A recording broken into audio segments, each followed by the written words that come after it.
Good to have you with us. I'm Daniel Choy, here with the latest.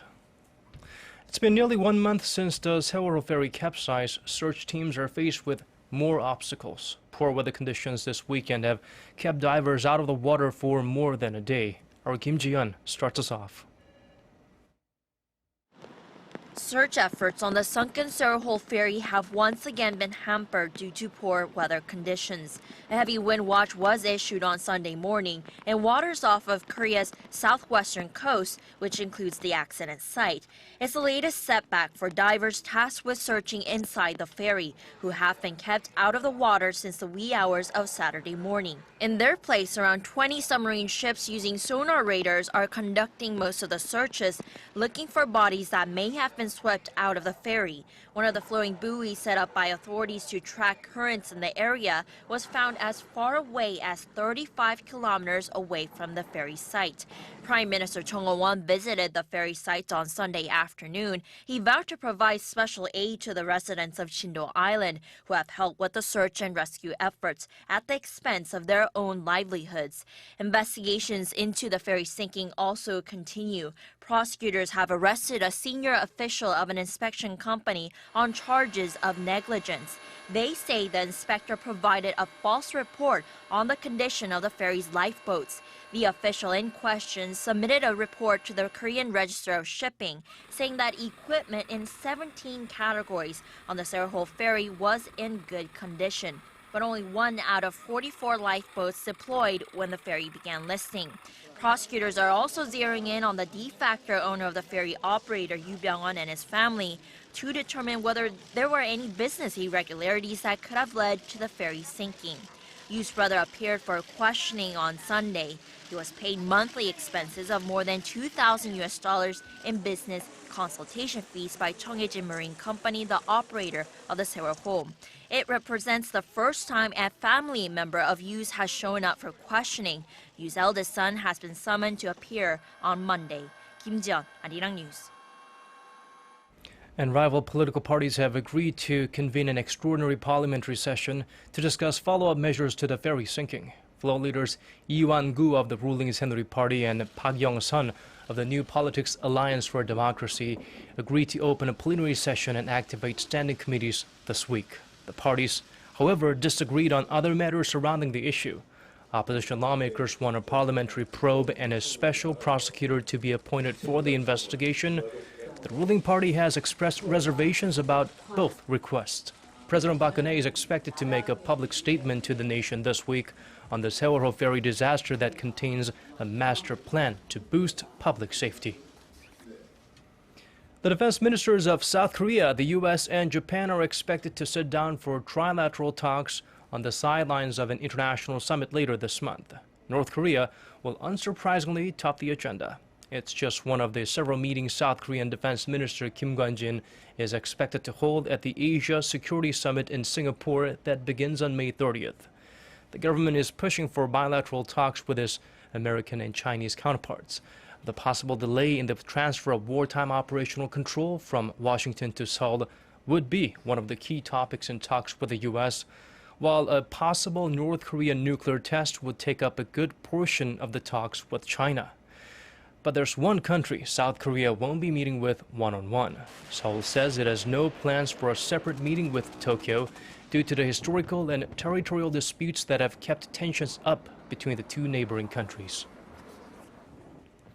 North Korean leader Kim Jong-un made a dramatic entrance at an Air Force event on Saturday. He and his wife Ri Sol-ju arrived in North Korea's version of Air Force One, a white jet complete with a big red star on the tail and red carpeted interior, believed to be Russian-made.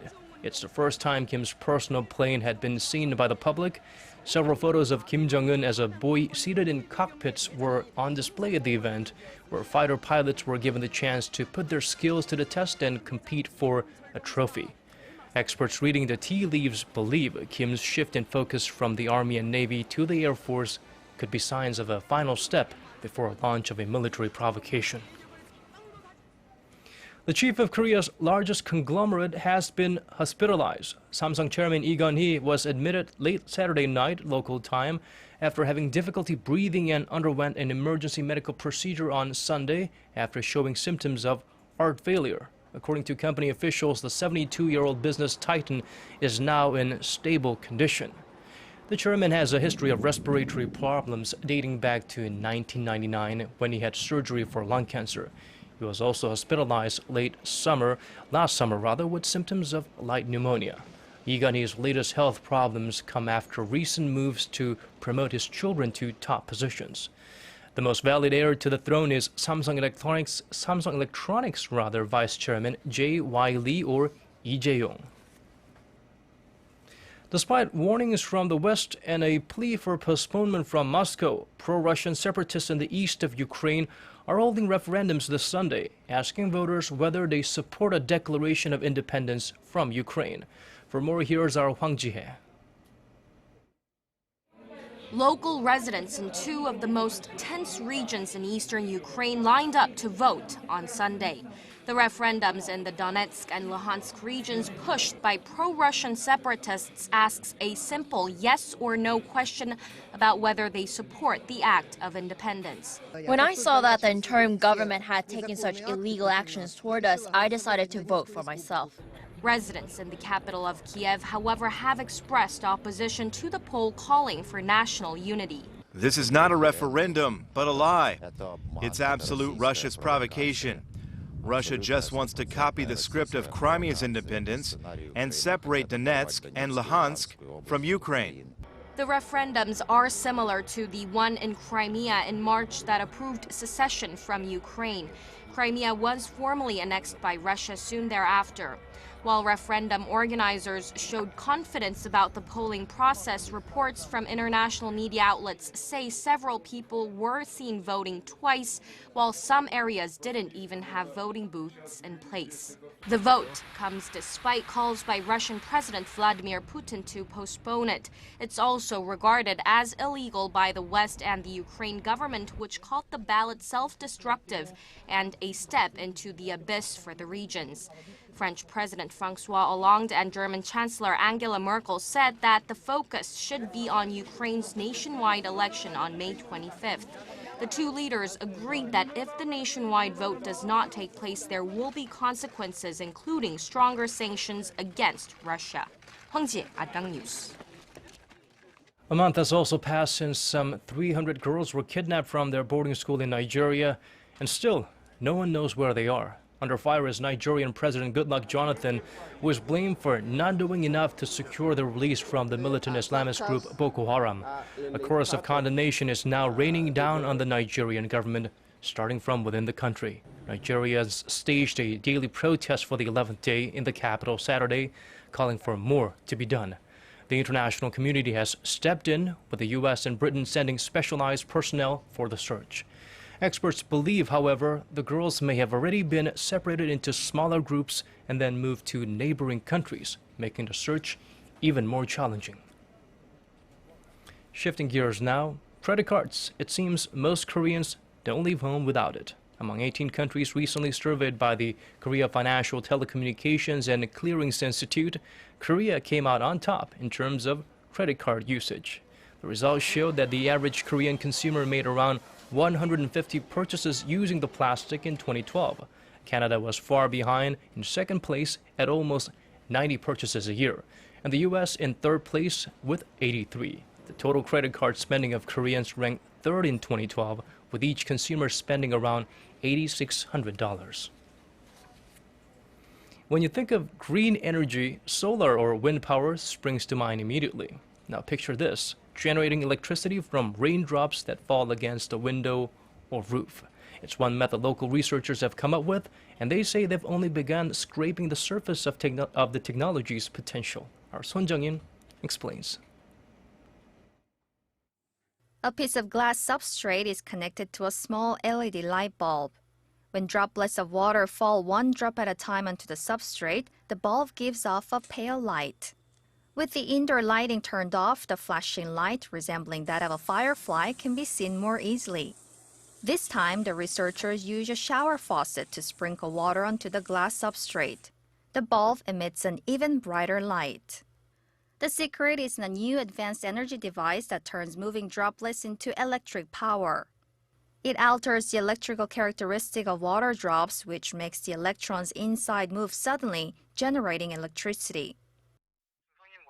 Water that is normally neutral instantly becomes positively charged due to the device, which causes electrons to move. One single drop of water can create up to 0.42 milliwatts, which can light 3 to 4 LED bulbs at the same time. Researchers say the technology can be applicable to our daily lives.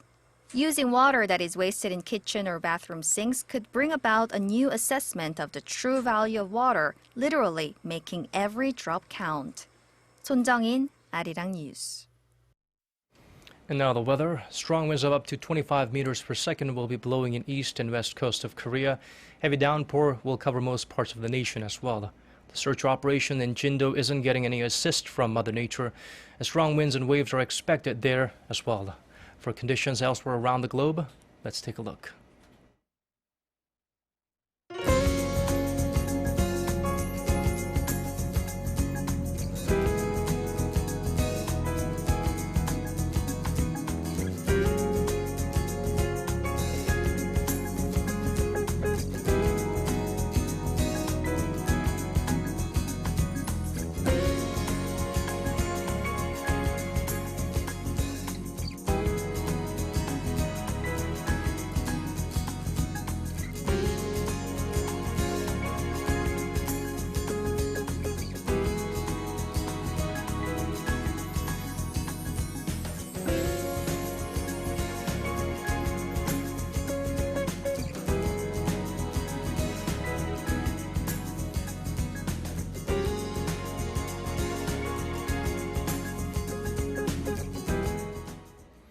And that does it for us. Thank you for watching. Have a great start to your new week.